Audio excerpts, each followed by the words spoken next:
Aloha L2. Today we go on to 6-2. What is 6-2 in our notes? It's multiplying and dividing radical expressions. So in essence, all we're doing is we're taking what we learned in 6-1.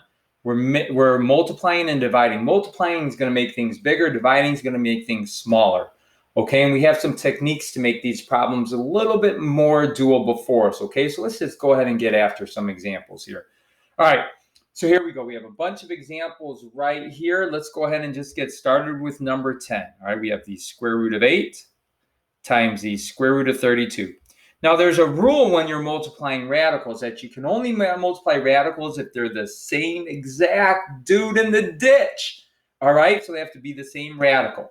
All right, now what do I mean by that? Well, it's imaginary here, but what number goes in that ditch? Do you guys remember at home? It's a 2 and a 2, right? That's why we call it a square root. Now, we have a rule when we multiply. Okay, when we multiply these, it means I can bring them together.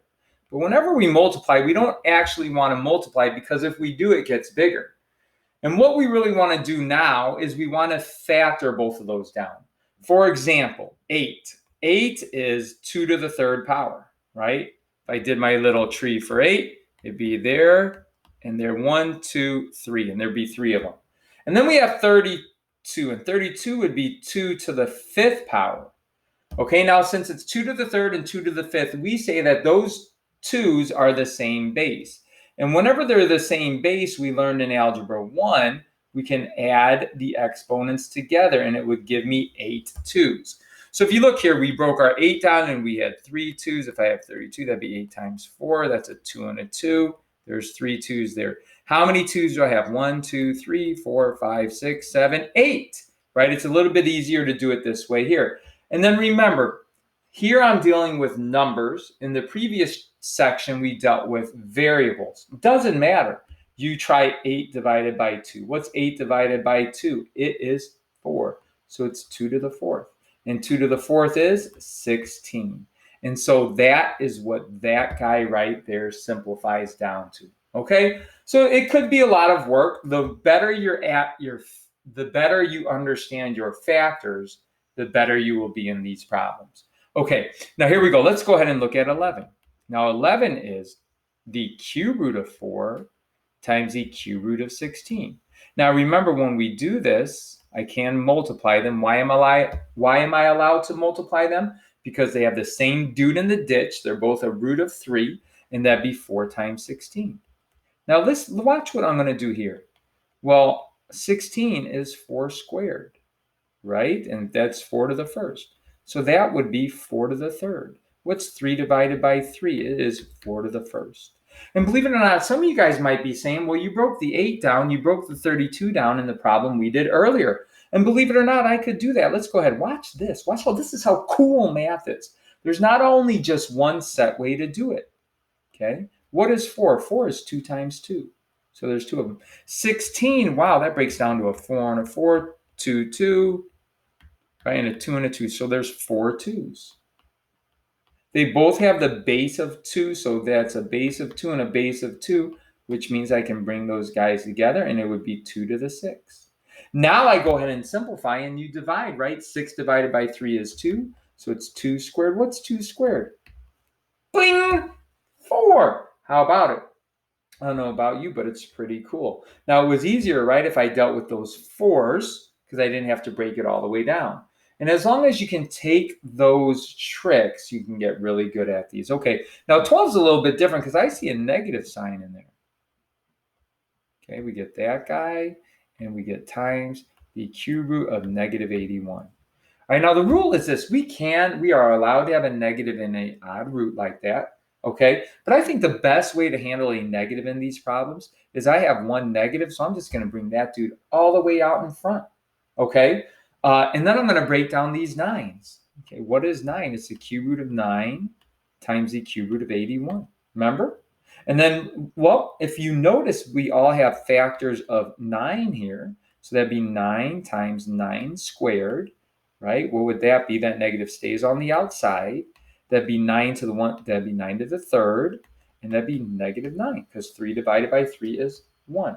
And then same thing, right, before. Is you could have taken that, and that 9 is 3 squared, 81 is 9 times 9, right? 81 is 9 times 9. There's 2 3s there. There's 2 3s there, right? There's 4 total. And so just like the problem before, there's 2 ways to do this problem. Just make sure you keep that negative out there in front. That's 3 to the 6. What's 6 divided by 3? 6 divided by 3 is 2. So you get 3 squared. What's 3 squared? 9. Same answer. It doesn't matter how you do it. I'm trying to look. What else could we do here to make sure you guys are good to go? There's 14. 14 is a little bit different because it's a square root. And you can't have a negative in a square root if that number out there is a ditch. So how do we get rid of that? Remember, we bring out an I. Remember? That's how we handle that stuff, right? That's from the previous chapter when we dealt with complex numbers. And then we have, what do we have here? We have an I out in front. We have the square root of 5 times the square root of 5. So both of those 5s are inside. They're both to the first. Oh, snap. What's that? Well, that's just 5 squared, which is 25, and the square root of 25 is 5. Or you do 2 divided by 2, which is ichi, and you're done so. If I have a feeling you're probably feeling pretty good about this stuff. I want to do 17. That's the last one we're going to do from this page. And hopefully you're feeling pretty good about it. Okay, now if you notice, these are odd, so that means the negatives are okay. So what did I say to do with those negatives? Bring them out in front. But I'm going to bring out that negative. I'm going to bring out that negative, and 2 negatives makes a positive. Okay, and then let's break this down. Whoa, 12 times 18. Okay, well, it's telling me I got to break down 12. How do I break down 12? That's 4 times 3. That's 2 2s and a 3. So I get 2 squared and a 3. And then I got to break down 18. 18 is 9 times 2 and a 3 and a 3. So now it's 2 3s and a 2. So I have 2 and 2 to the first. Okay, so let's go ahead and simplify this. That would be a 2 and a 2 there, so that'd be 2 to the third. That'd be a 3 and a 3 there, 2 3s, so that'd be a total of 3 of them. Okay. And that's a 3 in the ditch. Well, that's a 3 in the ditch. I divide, right? 3 divided by 3 is 1, so it's 2 to the first. 3 divided by 3 is 1, so it's 3 to the first. And then that's my answer. Can I simplify that for sure? 2 to the first is 2. 3 to the first is 3. 2 times 3 is a 6. That's all you got to do with these guys, all right? And if there was anything else that you would leave if there was something, just like before when we dealt with variables, if it would remain in the ditch, it would stay in the ditch, okay? But that is it. Nice and easy, jump on easy. Okay, and then now we extend it to variables. So let's go ahead and do a couple of these. What should we do here? Why don't we do 25, 26, 27? They look like the toughest. Okay, so the cube root of negative 250, x to the 6, y to the 5th. Okay, let's handle that negative first. That's an odd exponent right there, so it's okay. We're going to bring the negative out in front. 250, whoa, got to break that guy. That's 25 times 10. That's a 5 and a 5. That's a 5 and a 2. So I have 3 5s and a 2. So how do I simplify that? 3 5s and a 2. And that would just be 2 to the first power. And then I have 6 x's and 5 y's. All right, so let's go ahead and see. We can do 3 divided by 3, which is 1. So it's 5 to the first. That comes out. That's 1. I can't do 1 divided by 3. Not enough 2s. 2, you are staying home. You can't go out to play. And then we go to the x. 6 divided by 3 is 2. And then remember, this is where we do 5 divided by 3. Can't do it, put up a finger. Then you do 4 divided by 3. Can't do it, put up a finger. Then you do 3 divided by 3. I can do it, be y to the first. How many fingers do I have up? I have 2. So that means I have 2 y's stuck on the inside. And then just remember that you always keep that number, that root, in the ditch. And that's it. So it's kind of extending exactly what we did in section 6.1. And we're just extending it to some more. We're putting some numbers with the variables, and we are doing work. All right, here we go. Whoa, this is a 4th root. So I need 4 of something to get out. That's 4 times 4. No, it's not. It's 8 times 8. And then that's a 4 times a 2. That's a 4 times a 2. And that's a 2 and a 2. Oh, there's 3 there. Oh, there's 3 there. There's a total of 6. So there's a total of 6 2s and 64. Okay, 3 x's and 6 y's. All right, 6 divided by 4. Can't do it, itchy. So I go to 5. 5 divided by 4. Can't do it, me. 2 of them. And then I do 4 divided by 4, which I can do it. So 2 to the first comes out. I've got 1, 2. 2 of those 2's have to stay inside. Then I go to the x's. I go 3 divided by 4, can't do it. 2 divided, can't do any of those. So that means all of the x's, dude, you guys don't get to play. You're staying in the house. Then we go to y to the 6. 6 divided by 4, can't do it. 5 divided by 4, can't do it. 4 divided by 4, I can do it. So that's y to the first. And then I have 2 fingers up. So 2y stay inside. What's the most important number? That dude right there. And just remember for your SAT, the final answer is going to be 2y, the fourth root. That says 2 squared, which is 4. So they're going to re-simplify that. Okay, class? That's it. Let's do one more, and then I've got to feel you probably have a pretty good handle of what is going on, all right? Fifth root. What? I need 5 or something? This seems crazy talk. All right, that is odd. That is a negative, so let's just bring that negative out. And then 32, I did this how many times? So I already know there's 5 2's in there. Okay, so let's go ahead and write the fifth root of 2 to the fifth. That's a good thing, right? X to the 6th, y to the 7th. 2 to the 5th, the 5 divided by 5 is ichi, so that comes out. There's no 2's left inside. All of you guys got to come and play, right? And then we have x to the 6th, 6 divided by 5, can't do it, ichi. 5 divided by 5 is 1, so we get x to the first, but I have a finger up. That means one of those x's is staying inside, just one. And then I go to 7. 7 divided by 5, can't do it. 6 divided by 5, can't do it. 5 divided by 5, I can do it, which is 1. So there I got 2 fingers up. That's a 2. So it's y to the second. Do not forget the most important thing is what is in the deech. And that's my answer. Okay? Nice and easy, up on easy. Okay, let's keep rolling here. Now, oh my goodness, let's go. Give me them toes. Let's get it even crazier now and bring in some more multiplication, okay? Here we go, 32. If you notice, I've got numbers in the front now. What the heck do I deal with numbers in the front? All right, let's check it out. For one, when you multiply these guys, you can multiply the radicals if the same number's in the ditch. If there are numbers out in front, guess what you do? You just multiply. 3 times 2 is 6. And then remember, the interesting thing is here, you don't want to do 5 times 50. So we're just going to write 5 times 50. But when you're dealing with variables, you do want to combine those. Y to the third, y to the fourth. How many y's is that, class? That's y to the 7th. Okay, and then we break down, right? Only number I got to break down here is 50. That's a 5 and a 10. That's a 5 and boom, boom, boom. 2 5's and a 2. So what do I do there? It's 2. I have that 5 that was left over. And then I've got 2 more 5's. I have 1, 2, and I have 7 y's. Well, look at that. How about that? That becomes 3 5's. And why is 3 5's good? Ha ha! Because tree divided by tree is 1. Now, I'm going to bring that out. Okay, because I can bring out that 5. Oh, there's a 6 already there. Do you think it becomes 65? No way. Jose. The 2 stays inside because it's just 2 to the first. And then we deal with that 7. Y to the 7th. Can you do 7 divided by 3? No ichi. Can you do 6 divided by 3? I sure can. It's y squared. I didn't give myself enough room. I got 1 finger left up there, so it's a y. This is looking ugly. My final answer is a 6 and a 5 both came out, so you multiply those guys. I have those 2 y's, and then I have the cube root of 2y. And that's all you do with multiplication. It's just a little bit more work, but you want to pay attention to what I said. And if you have numbers, if you have those coefficients, those constants out in front, you want to multiply. You do not want to multiply those. I mean, you multiply the constants out in front, but if they're on the inside, you don't multiply those because then the numbers get too big. All right, let's do one more, and then I think you're probably pretty good. Let's do, I like 36, right? Usually the last one's going to be the toughest. So let's get it. Times the fourth root of 6ab squared. Okay, here we go. Number on the outside. There is an imaginary 1 out there. 3 times 1 is 3. Fourth root of 18 times 6. A to the 10th, right? Because that's a 1a and there's 9b squared.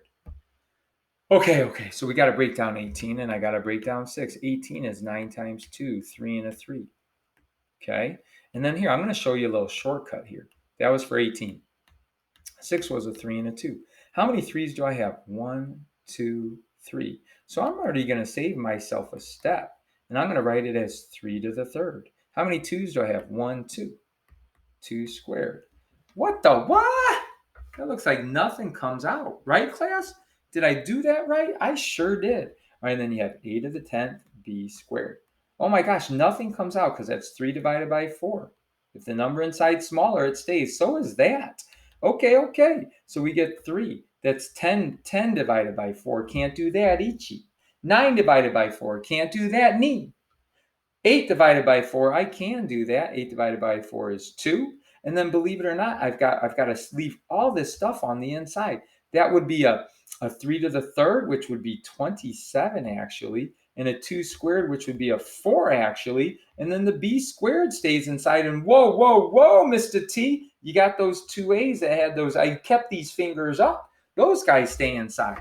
So then I have to just simplify this guy because the ACT is going to have this simplified and it'd be 3a to the fourth, the fourth root, 3a squared, the fourth root of 27 times 4. What is that? That's 108, a squared, b squared. Whew! Nothing really simplified there. That's a pretty big number inside. That's okay. You didn't have 4 of anything, nothing could come out. And that's all it is if you multiply, the numbers get bigger. You got to combine. You have to find a way to reduce, and that's what we're doing. Guess what we got to do now? We are now going to look at division. And the rule for division is when we multiplied, okay, I told you guys not to multiply. When we divide, we actually want to divide because when we divide, it makes things smaller. So the reason why we didn't multiply is because you get these real big numbers and then you got to break them back down. Now, look what happens here. Just like multiplication, you can only divide if they have the same exact guy in the ditch. So these are both square roots, so I can divide. So I'm going to do the square root. What I say is if they both have a little root, you make it a big root. Okay, let's hang out together, yo. 500 divided by 5 is 100. Do you guys know what the square root of 100 is at home? Good job. It's 10. Why? Because 10 times 10 is 100. Right? You could write 100 as 10 times 10. You got 2 of them. Right? 10 squared. 2 divided by 2 is 1. There you go. That's it. That's all you got to do for these problems. Okay? All right, let's see. What else do we have here? Let's go to 40. Cube root of 250. Whoa. X to the 7th, y to the 3rd, over the cube root of 2x squared y. All right, what's the rule? Two little radicals when you divide, you make a big radical. Spling. 250 divided by 2 is 125. X to the 7th divided by x squared. When we multiplied, remember we combined, we added those exponents. When you divide, you subtract them. So it's x to the 5th. Remember, those are your 8th grade skills. Y squared over y to the 1st, you subtract, so it's y squared. Okay, is 125. 125 is 25 times 5. Oh, snap, I got 1, 2, 3 5s. So I've got this guy here. And then we go ahead with our simplification process. 3 divided by 3 is Ichiban. 5 divided by 3 is can't do it, Ichi. 4 divided by 3 can't do it, Ni. 3 divided by 3 is Ichi. There we go. I've got 2 fingers up. That means 2 x's stay. And the y's got to stay because you do not have enough of them. All right, class, that's it. That's all you've got to do when you're dealing with your division, okay? I think I'm going to do one more. One more of these bad boys. Let's look at the square root of 56, x to the 5th, y to the 5th, all over the square root of 7x, y. All right, what's the rule? 2 little radicals when we're dividing, we make a big one. When we make a big one, we do 56 divided by 7, which is hachi, which is 8. 5 x to the 5th divided by x to the 1st, we subtract those exponents, and we do the same for the y's. All right, 8. What is 8? That's a 2, 2, and a 2. So you've got 3 2's. Whoa, and it's a square root out there. Okay, so here we go. We go 3 divided by 2. Can't do it, Ichi. 2 divided by 2 is 1, so we bring out a 2 to the 1st. I've got a 2 still up here. I got an ichiban, so 2 stays in the inside. And then you do 4 divided by 2, which is 2. 4 divided by 2, which is 2. Dunzo, 2 in the ditch. Okay, that kind of looks ugly. 2x squared y squared, square root of 2. Dunzo, right? Imaginary 2 in that ditch. We've got 1 page to go, and then we call it a day. My guess is it's probably division on another level. All right, let's see. It is kind of on a level, but not too bad. You probably, the only one that we really want to be concerned with right here, and we'll talk about the rest of these in class, is if we had something like 48. All right, so just 1 more to go, class. And why is this one a little bit different? Because you have those numbers on the outside and you got numbers on the inside, right? And just like before, numbers on the outside, 15 divided by 3 is 5. Little radical, make a big radical and bring them together. 60 divided by 12 is 5 itself. Okay, makes that dude smaller. And then x to the 5th over x to the 1st, you subtract those exponents. Well, that's just 5 to the 1st. That's a 2 out there in that ditch. You can't do 1 divided by 2, so that 5 is going to stay in there. But I can do 4 divided by 2, which is 2. So it's 5x. Whoa. 5x squared, square root of 5. And that's it. All right. That's all you got to know for today. You guys are dominating. Keep it up. I will see you guys in class. Aloha.